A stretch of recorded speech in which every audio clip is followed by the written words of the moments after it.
Do I reject you?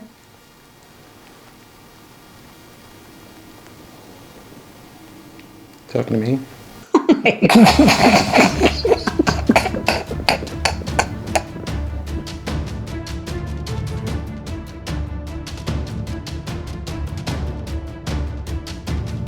I'm sitting next to you with your hand in my hand. I think the answer to that question is probably no.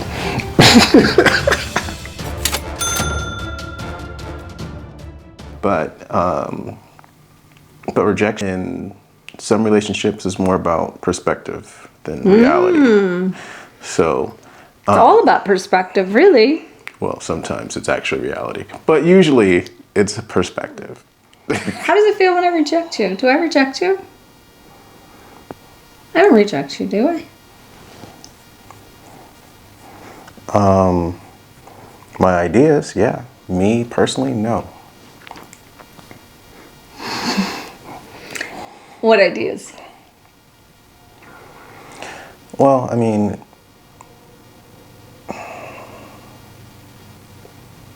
honestly, it's like,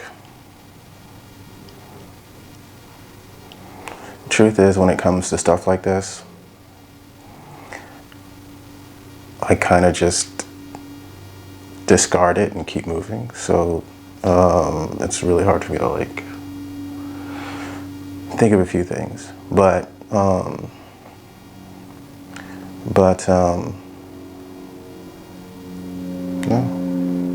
Let's just keep moving. What's next? What's your next question? No, that's running from yourself. No, it's not. It's the thing is that when there are moments of tension, I'll say, where I either don't feel like I'm being heard or getting what I need, that's a point where I typically take a step back, because it's like, okay, yes, I'm being triggered. Why am I being triggered?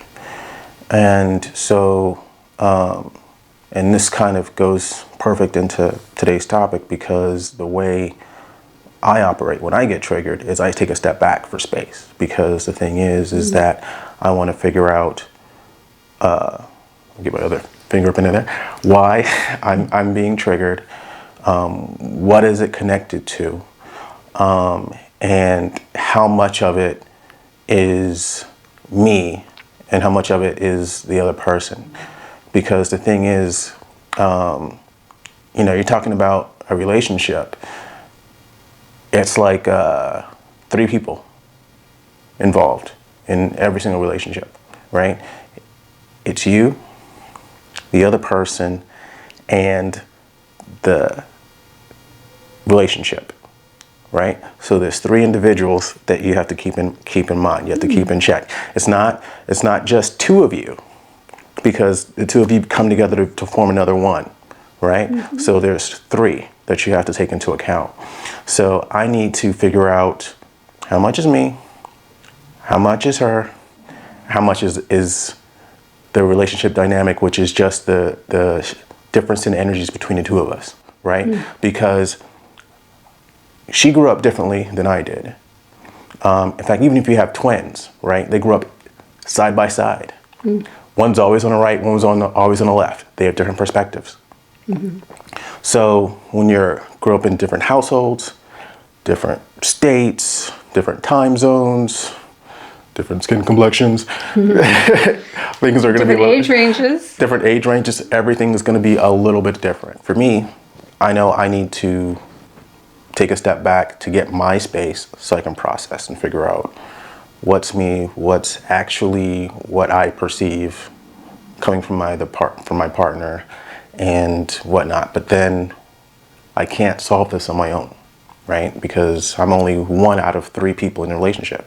So we need to come together and communicate. Okay, look, I felt triggered. I did some work on my own. This is what I noticed. This is where I think it's coming from. And this is what I perceive from you. You get a dialogue going. Both sides share their perspective. And that helps figure out a game plan, because, like I said, you have to work in a relationship, and a lot of times, because your partner comes from a different perspective, there's an opportunity that they might have a solution that you haven't seen, or a way of navigating that you might learn from, right? But you have to work together.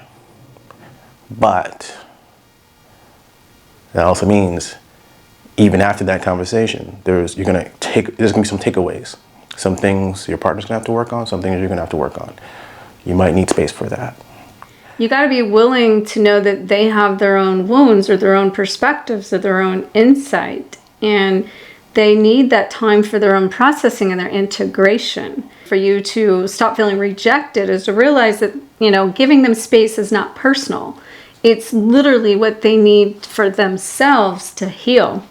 You need to hold space for them. So that means while they're healing, while they are processing, and while they're integrating, you're literally holding space for the innocence within their own self, their own soul, in order to have respect for them, mutual respect, that they also have a voice. A lot of times this is miscommunication. One person's saying one thing, the other person's saying another, but you both hear something different. You both see something different. And Julian and I come from two opposite polarities of this, where I see things one way, he sees it another. I hear what he says one way, he meant it another, and vice versa. So we have to even establish sometimes a language of understanding and communication before we can even get on the same page to resolve the issue or the solution. And also, as he said, like in that sense of rejection, from a place of sometimes maybe I don't reject him for sure, but reject his ideas. I think the key in that is, for even in our dynamic, is to make sure that when you're not feeling heard, that you also sometimes aren't feeling heard because you're not speaking what you want, or you're not talking about it or communicating it in a way that you both understand what's being said. So in his mechanisms is to be like, I wasn't heard, so I'm not going to bother. I'm going to kind of shut down. I'm going to suppress that. But if I don't even know what it is that's being rejected, then we can't resolve necessarily what it is that needs to be seen or needs to be heard. We also need to take space so we can see our own reflection. So what it will tell you in that, from him saying that in a sense of feeling like rejecting ideas, I have to look at that. Like, I have to look at myself. I need to take space, look at myself and be like, okay, what am I doing that's causing him not to feel heard or seen? What do I need to own in that? And, I can see my own reflection of that. I'm used to being, doing my own thing. And as we had mentioned before, there is a lot of differences, but at the end of the day, this is about us finding our own truth in this. And so your twin flame is definitely going to be your reflection in that. It's so important to give space. It's going to be so important to hold space as they heal. Like, give space. I want to clarify that for 1 second on that. Giving space also means that you're not needy, you're not clingy, and you're willing to let them have a sense of their own self, basically.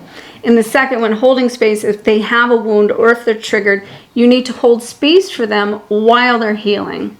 And you need to take the space for yourself in order for you to then, also step away like they are and see it from all angles of all bodies and all these different parts of that relationship. And what I want to say too is that, like, this isn't just about romantic relationships, right? A lot of people end up meeting up with their twins and the relationship's not romantic. Sometimes it's business, sometimes it's familial, but the same rules apply, right? Even in our case, it's like we have a intimate relationship, of course, we're married, but we also have a business relationship where we're working together to work towards a common goal. So the one thing that you have to do in all of this, whatever relationship you're in, is respect yourself. Yeah, you need to be able to respect your needs, your desires, and where you are, right? As well as where you want to go and your objectives. Everything about you has value, and you need to recognize that value and bring that forth into the relationship. Otherwise, you could create a dynamic where you are continually surrendering and not necessarily feeling like your needs are being met, and that creates the type of space you don't want, and potentially, energy in the relationship that could derail whatever you're trying to achieve together. But you have to enjoy the journey. That's the point of all this. Yes, relationships are work. Yes, ascension is work. And the truth is that there will come a time and a point where it's going to be a lot less work, but you got to build that foundation first. And the better your communication, the better you are at respecting each other's needs, including your own, the faster you'll get to that point. And if you have any questions that you might have, because we look forward to bringing more videos for you, taking an inside look of our journey and helping you learn to navigate that balance within yourself so that we can all bring this home and have twin flame reunions, because we know how to create that flow within in order to do the dance together. So thank you for watching, and may you always face your fears, find freedom, and glow forward on fire. Namaste. Ciao.